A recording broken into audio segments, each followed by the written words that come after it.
The moment the words were spoken on set, time seemed to fracture. "Grace is my fiancée." He said it clearly, loudly, yet without warmth. The cameras were still rolling, the lights blazing, the crew frozen in a half-second that would never make it into the final cut. And just beyond the monitors, where no one thought to look, Grace felt her heart drop so hard it felt physical, like something inside her had cracked and fallen to the floor.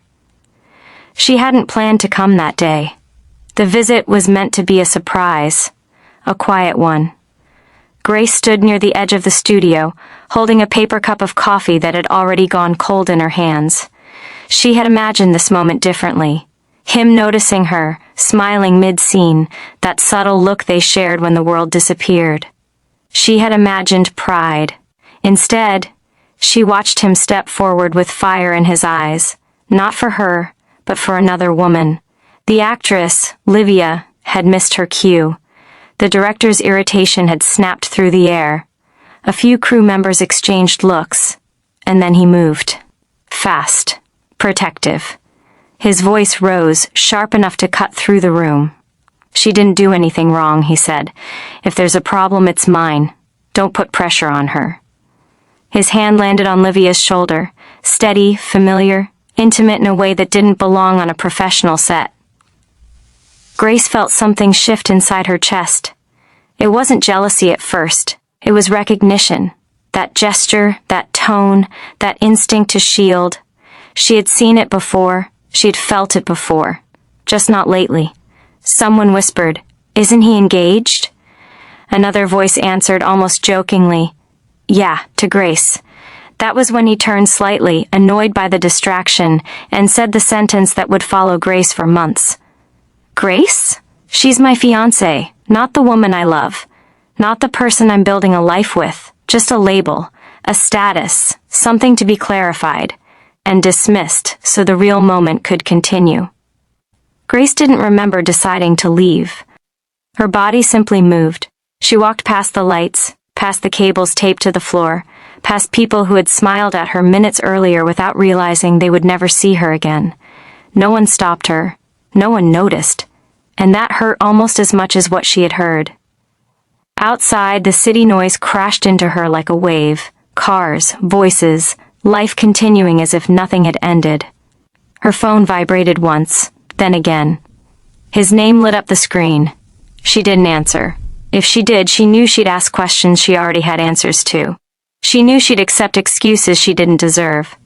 She went home and packed in silence. Each item felt heavier than it should have. The sweater he loved. The book he never finished but insisted he would. The engagement ring sat on the table catching the light, looking almost innocent. She remembered the night he proposed, how sure she'd felt, how safe. She realized now that safety had been conditional. Grace left the ring behind. There was no note, no dramatic goodbye.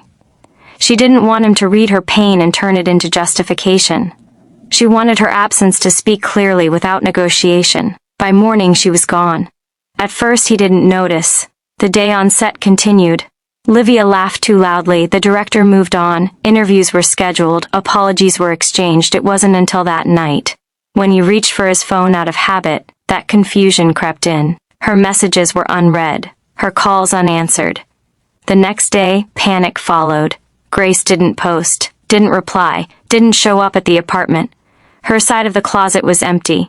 The ring lay exactly where she'd left it, reflecting a truth he hadn't wanted to see. He called her friends. They didn't know, or pretended not to.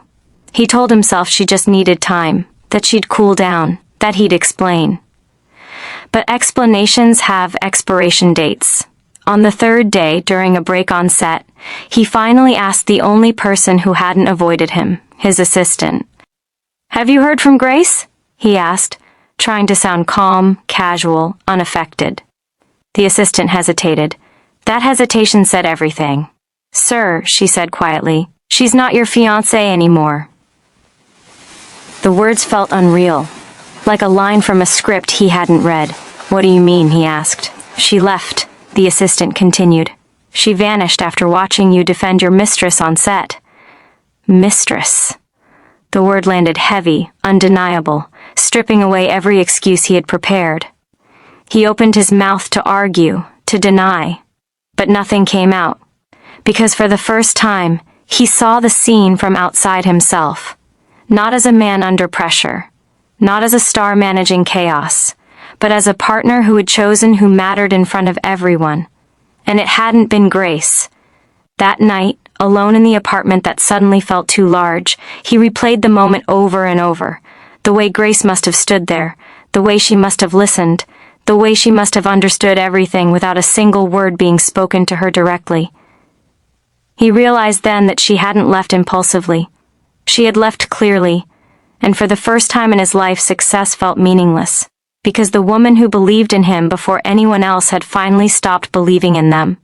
And she was gone the first time he saw Grace again.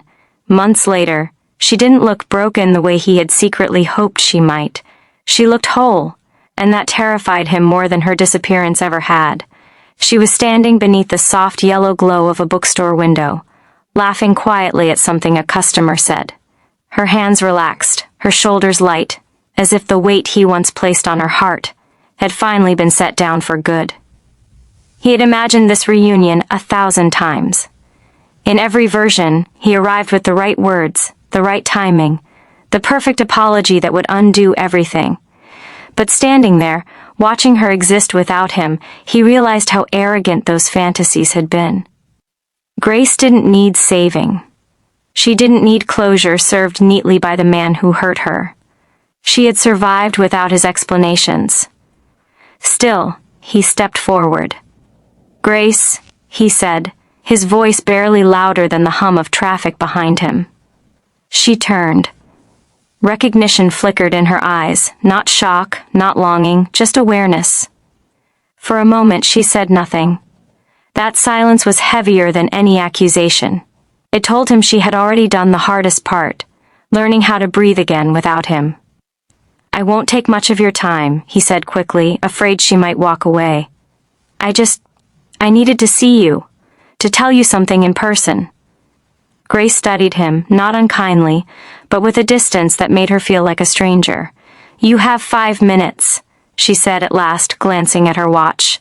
Not because she was busy, but because boundaries had become her language. They walked a few steps away from the store. He noticed small details he had once overlooked, the way her hair was shorter now, the calm in her posture, the absence of expectation in her eyes. She wasn't bracing herself for disappointment anymore. She had learned what to expect from herself instead. "I was wrong," he said, the words tumbling out without polish. "That day on set, I protected the wrong person. I humiliated you without even realizing it. And I'm sorry. Not the kind of sorry that wants forgiveness, the kind that accepts consequences." Grace didn't respond immediately. She looked at the street, at people passing by, living their ordinary lives. When she finally spoke, her voice was steady. "Do you know what hurt the most?" she asked. "It wasn't her. It wasn't the rumors. It was watching you fight for someone else in public when you hadn't fought for me in private for a long time." The truth settled between them like something solid and immovable. "I kept telling myself you were busy," she continued, "that your silence was temporary, that love meant understanding. But love shouldn't feel like erasing yourself to keep someone comfortable." He swallowed hard. He had no defense. Every late night, every dismissed concern, every moment he had chosen convenience over care, it all lined up too clearly now. "I don't want to come back," Grace said gently, as if she sensed his unspoken hope. "I didn't leave to be chased. I left because staying was slowly teaching me that I didn't matter." Those words undid him. "I know," he whispered, "and I don't expect anything from you. I just needed you to know that losing you changed me. Not the headlines, not the gossip. You." Grace met his eyes then, and for the first time he saw something like release. Not forgiveness, freedom. "I hope it did," she said, "because pain that doesn't teach is just cruelty." They stood there, two people who had once imagined a future together, now facing a different kind of ending. One without fireworks, one without promises. Just truth. After that night, they didn't keep in touch. There were no late messages, no accidental meetings. Grace continued building a life that didn't revolve around being chosen. She took classes she had postponed. She traveled alone and discovered she enjoyed her own company. She laughed more, real laughter, not the kind that tried to smooth over discomfort. He watched from a distance. Not out of entitlement, but out of reflection. He stepped back from projects that blurred boundaries. He learned what accountability looked like when no one was clapping. Some days the guilt still surfaced, but it no longer paralyzed him. It guided him.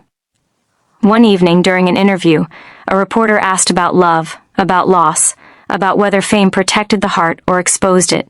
He paused before answering. "I learned that love isn't proven by what you say when it's easy," he said slowly. "It's proven by who you stand beside when it's uncomfortable." I failed at that once. I don't plan to fail again. Grace never saw the interview. She didn't need to. Her growth no longer depended on his realization. Months later, she stood on a balcony overlooking a quiet city, breathing in air that felt entirely her own. She thought about the woman she had been, the one who waited, who excused, who believed endurance was the same as love. She felt compassion for that version of herself. But she didn't miss her. Some love stories end with reunions. Theirs ended with clarity. And in that ending, both of them found something they had never truly had before. Not each other, but themselves.